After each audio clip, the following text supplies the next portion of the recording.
नमस्ते साथियों, चैनल को सब्सक्राइब करें ताकि आपको निशुल्क अपडेट मिलती रहे। आज हम इस टॉपिक के अंदर जो कि गायनेकोलॉजी का हमारा टॉपिक है, उसके अंदर हम अध्ययन करेंगे हीट के लक्षणों का। हीट वह समय है जब जानवर मादा नर से कंसीव होने के लिए तैयार रहती है। हीट के समय क्या-क्या लक्षण जानवर में नजर आते हैं, मादा के अंदर नजर आते हैं, हम उसका अध्ययन करेंगे। साथियों, सबसे पहले हम देखते हैं गाय के अंदर। गाय के अंदर हीट के समय में उनके वल्वर लिप्स में सूजन आना और लाल दिखाई देना सामान्य बात है। इसके अलावा एक पारदर्शी डिस्चार्ज जो कि ऊपर से नीचे तक लटका हुआ, अर्थात हम देखते हैं कि एक पारदर्शी डिस्चार्ज जो कि वेजाइना से लेकर नीचे जमीन तक लटका हुआ सामान्य तौर पर नजर आता है। इस पारदर्शी डिस्चार्ज को हम म्यूकस कहते हैं और सामान्य भाषा में इसे हम हीट पे आना ही कहते हैं इस कार्य को, या इसको हम कहते हैं हीट पे आना या जर गिराना भी हम कहते हैं। बार बार जानवर पेशाब करता है, पूंछ को ऊपर उठाता है। प्रो स्ट्रेस में एक गाय दूसरी गाय के ऊपर चढ़ती है, अर्थात प्रो स्ट्रेस जो होता है वो ईस्ट्रस से पहले की प्रावस्था होती है। ईस्ट्रस साइकिल की हम बात करें तो 4 प्रावस्थाएं होती है: proestrus, estrus, metestrus और डाई स्ट्रेस। तो प्रो स्ट्रेस अवस्था जो कि स्ट्रेस से पहले की अवस्था होती है, उस अवस्था के अंदर वह गाय दूसरी गाय के ऊपर चढ़ने की कोशिश करती है। लेकिन स्ट्रेस की जो अवस्था होती है, इसके अंदर वह खड़ी रहती है। इसे स्टैंडिंग हीट कहते हैं, क्योंकि वह खड़ी रहती है ताकि नर उसके ऊपर माउंट कर सके। फिर पशु इसमें रंभाता है, चारा पानी कम खाता है और उसका दूध उत्पादन भी कम हो जाता है। और रेक्टल पाल्पेशन अगर हम करते हैं तो सर्विक्स के अंदर एक विशेष प्रकार का तनाव टोन मिलता है। यह टोन होने का कारण यही है क्योंकि गाय रिसेप्टिव होती है, मादा जो होती है उस वक्त रिसेप्टिव होती है नर के लिए, और इस समय सीमन को ट्रेवल करना होता है, इसलिए सर्विक्स टोन में रहती है। आगे हम देखें बफेलो के अंदर, तो बफेलो के अंदर वेजाइनल डिस्चार्ज बहुत ही कम पाया जाता है। बफेलो के अंदर वेजाइनल डिस्चार्ज बहुत ही कम निकलता है, बहुत कम रंभाती है। क्योंकि ये कम रंभाती है और बहुत ही कम डिस्चार्ज होता है तो पता नहीं चलता है, इसलिए इस प्रकार की हीट को साइलेंट हीट भी कहते हैं। पशु डोकी करता है। डोकी का अर्थ होता है कि टेम्परेरी एंगोर्जमेंट ऑफ द टीथ, अर्थात जो थन होते हैं उनके अंदर हल्की सी कठोरता मिलती है, थोड़े समय के लिए मिलती है, तो यह डोकी करना कहलाता है और यह हीट का लक्षण है भैंस में। अब हम घोड़े के अंदर लक्षणों की बात करें तो घोड़े के अंदर जो हीट होती है वो विखंडित या स्प्लिट स्ट्रेस होती है, अर्थात रुक रुक के आती है, एक दिन छोड़ के एक दिन, करीब 7-8 दिन तक हीट रहती है। ठीक है। अब घोड़ी के पास में घोड़ा या टीजर घोड़े को जब तक लेकर नहीं जाए तब तक हीट के लक्षण उसमें स्पष्ट नहीं होते। टीजर हॉर्स क्या होते हैं? कास्ट्रेटेड हॉर्स होता है, अर्थात उसके अंदर स्पर्म नहीं बनते हैं। इस प्रकार के घोड़े को लेके जब जाते हैं तो वह तब घोड़ी पता कर पाती है, तब घोड़ी का पता चलता है कि ये हीट में है या नहीं है। क्योंकि विशेष प्रकार के लक्षण अगर हम देखें जो घोड़ी के अंदर मिलते हैं वह है स्क्वेटिंग। स्क्वेटिंग का अर्थ होता है पीछे के पैरों का चौड़ा करके नीचे की ओर बैठना। दूसरा लिप सिंक्रोनी, अर्थात होठों का चौड़ा करके दांत को दिखाना। और फ्लेवन रेस्पॉन्स, अर्थात उस समय जानवर जो होता है वो घोड़ी अपने होठों को चौड़ा करके दूसरे जानवर को सूंघती है, उसके मूत्र को सूंघना इत्यादि के कार्य को फ्लेवन रेस्पॉन्स भी कहते हैं। तो साथियों, हॉर्स के केस में चार इंपॉर्टेंट चीजें हम देखते हैं। पहला स्प्लिट स्ट्रेस का होना, दूसरा स्क्वेटिंग और लिप सिंक्रोनी, और चौथा हम देखते हैं फ्लेवन रेस्पॉन्स का पाया जाना। कोट के केस के अंदर हीट के लक्षण देखें तो पूंछ को हिलाने या नाचना एक इम्पोर्टेंट कैरेक्टर मिलता है। अन्य कैरेक्टर्स भी होते हैं, लेकिन इम्पोर्टेंट जो अलग करता है वो है टेल वेगिंग डांस या शेकिंग ऑफ टेल इत्यादि।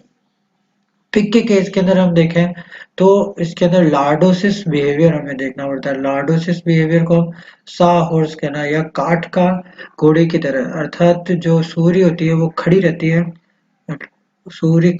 अर्थात इसे स्टैंडिंग हीट भी कह सकते हैं। सूर्य इसे हम राइट टेस्ट भी कहते हैं। इसके अंदर सूर्य के ऊपर उल्टा खड़ा होकर उसके पृष्ठ भाग के ऊपर खड़ा होकर देखा जाता है। अगर खड़ी रहती है तो इसका मतलब वो हीट पे है, और अगर वो आगे निकल जाती है तो इसका मतलब वो हीट पे नहीं है, अर्थात वो प्रेग्नेंट भी हो सकती है। आगे हम देखते हैं एआई का सर्वप्रथम लजारो स्पल्जानी ने 1977 में की थी। एआई के लिए हम देखते हैं, और सर्वप्रथम भारत के अंदर एआई डॉक्टर संपत कुमार ने सन 1939 में करी थी। शुक्राणुओं के भंडारण और परिपक्वण का कार्य एपिडिडाइमिस या वृषण करते हैं और तथा इसका अवशोषण स्थानांतरण भी करते हैं। शुक्राणुओं का वर्णन और एपिडिडाइमिस का वर्णन हम अलग टॉपिक के अंदर कर चुके हैं। आगे हम देखते हैं वेजाइनल म्यूकस एग्जामिनेशन।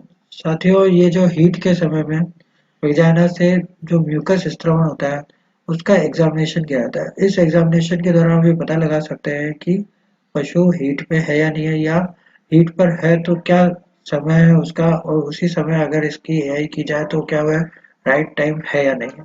तो इसके लिए वेजाइनल म्यूकस एग्जामिनेशन किया जाता है। इस म्यूकस का उपयोग पर्ण पैटर्न देखने हेतु किया जाता है। इस हेतु माइक्रोस्कोप अथवा किस्ट्रोस्कोप काम लेते हैं। किस्ट्रो एक विशेष प्रकार का उपकरण है जो वेजाइनल म्यूकस एग्जामिनेशन करने में किया जाता है। साथियों, वेजाइना के म्यूकस को एक स्लाइड के ऊपर ले लेते हैं और स्लाइड में लेने के पश्चात किस्ट्रोस्कोप या माइक्रोस्कोप में नीचे रखकर देखते हैं, तो इसमें एक विशेष प्रकार का फर्न पैटर्न नजर आता है। फर्न का पैटर्न इस तरीके से हो सकता है कि विशेष प्रकार का फर्न पैटर्न नजर आता है जिसके अंदर इस तरीके से फर्न नुमा संरचना नजर आती है। साथियों, इस तरह की फर्न नुमा अगर संरचना नजर आए तो इसका मतलब है कि पशु मिड स्ट्रेस अवस्था के अंदर है। इस तरह का फर्न मिलता है तो मिड स्ट्रेस अवस्था का लक्षण है, और मिड स्ट्रेस अवस्था के अंदर अगर जानवर के अंदर एआई कर दी जाती है तो उसके ठहरने के चांसेस सबसे ज्यादा बढ़ जाते हैं। तो इसलिए वेजाइनल म्यूकस एग्जामिनेशन किया जाता है। साथियों, आपके सिलेबस का एक इम्पोर्टेंट टॉपिक हम देखते हैं प्रेगनेंसी डायग्नोसिस, अर्थात प्रेगनेंसी किस समय की चल रही है उसका पता लगाना है। हम देखते हैं कि सबसे पहला जो मिलता है सिम्टम वो है हॉर्न में असमानता मिलना, अर्थात यूट्रस के जो दो हॉर्न हैं वो एक दूसरे से अलग अलग हो जाते हैं। रेक्टल पाल्पेशन जब हम करते हैं तो 45 से 50 दिनों के अंदर हमें लगता है कि दोनों यूट्रस के हॉर्न दिखने में शेप और साइज में अलग हो चुके हैं, क्योंकि जिस हॉर्न के अंदर फीटस होता है वो आकार में बड़ा होना शुरू हो जाता है। अगला लक्षण हम देखें फ्लक्चुएशन होना, ये भी लगभग 45 से 50 दिन के अंदर नजर आ जाता है। ऐसा महसूस होता है कि एक थैले जिसके अंदर पानी भरा हुआ है नजर आता है। फ्लक्चुएशन का मतलब हम देखते हैं कि हॉर्न जो होता है वो एक स्थान से दूसरे स्थान, हॉर्न के विभिन्न भागों के अंदर एक स्थान से दूसरे स्थान तक पानी एक दूसरे से हिलता हुआ नजर आता है। ऐसी कोई संरचना जो कि पानी की तरह हिलती हुई नजर आती है तो उसे हम फ्लक्चुएशन कहते हैं। अगला हम देखते हैं पोजीशन ऑफ यूट्रस। तो गर्भाशय का अब्डोमिनल कैविटी के अंदर नीचे उतरना 45वें दिन से शुरू हो जाता है। पोजीशन ऑफ यूट्रस हम देखते हैं कि इस प्रकार से चलता है कि शुरुआत के अंदर जो नॉर्मल जो गर्भाशय होता है वो इस प्रकार से होता है, जो कि सीधा खड़ा रहता है, हॉर्न इस तरह से रहता है। जैसे जैसे 75 डेज क्रॉस करते हैं ये नीचे की तरफ बढ़ना शुरू हो जाता है। 75 दिनों के बाद ये नीचे की तरफ बढ़ना शुरू हो जाता है और यह अब्डोमिनल कैविटी की तरफ बढ़ जाता है जैसे जैसे आकार के अंदर वृद्धि करता जाता है। आगे हम देखें 130 से 140वें दिन के अंदर ये क्षैतिज दिशा में बढ़ना शुरू होता है, मतलब आगे की तरफ रूमन की तरफ बढ़ना शुरू हो जाता है और 7 से 7.5 माह में ये यूट्रस में वापस ऊपर उठना शुरू हो जाता है। तो अगर उस समय देखें तो इस तरह से आपको नजर आता है, ये पहले नीचे की तरफ बढ़ता है और फिर उसके पश्चात ये वापस सीधा आगे की तरफ बढ़ना यानी ऊपर की तरफ उठना शुरू हो जाता है। 7 से 7.5 माह की तरफ हम जैसे जैसे बढ़ते हैं तो ये वापस ऊपर उठना शुरू हो जाता है। अगला हम देखें, तीसरा अगर हम देखें तो फीटल मेम्ब्रेन स्लिप, भ्रूण की झिल्लियां एक दूसरे के ऊपर खिसकती है। ये 2 से ढाई माह के समय हम देखा जा सकता है। फीटल मेम्ब्रेन स्लिप अर्थात भ्रूण के ऊपर अलग अलग झिल्लियां पाई जाती है जिसे हम एक्स्ट्रा एम्ब्रियोनिक मेम्ब्रेन्स कहते हैं। कोरियन, एलेंटोइस, एमनियन इत्यादि भ्रूण के ऊपर पाई जाने वाली झिल्लियां हैं।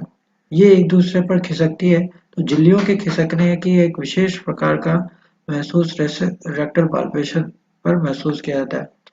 इसी तरह से हम देखते हैं डबल मेम्ब्रेन स्लिप मिलता है।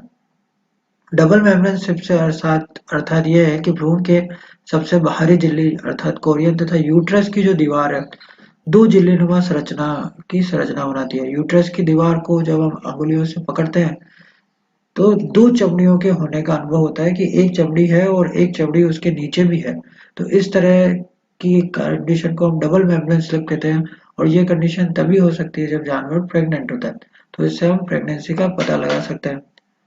अगला हम देखते हैं जो कि सबसे इम्पोर्टेंट चीज है, वो देखते हैं प्लेसेंटोम्स का मिलना।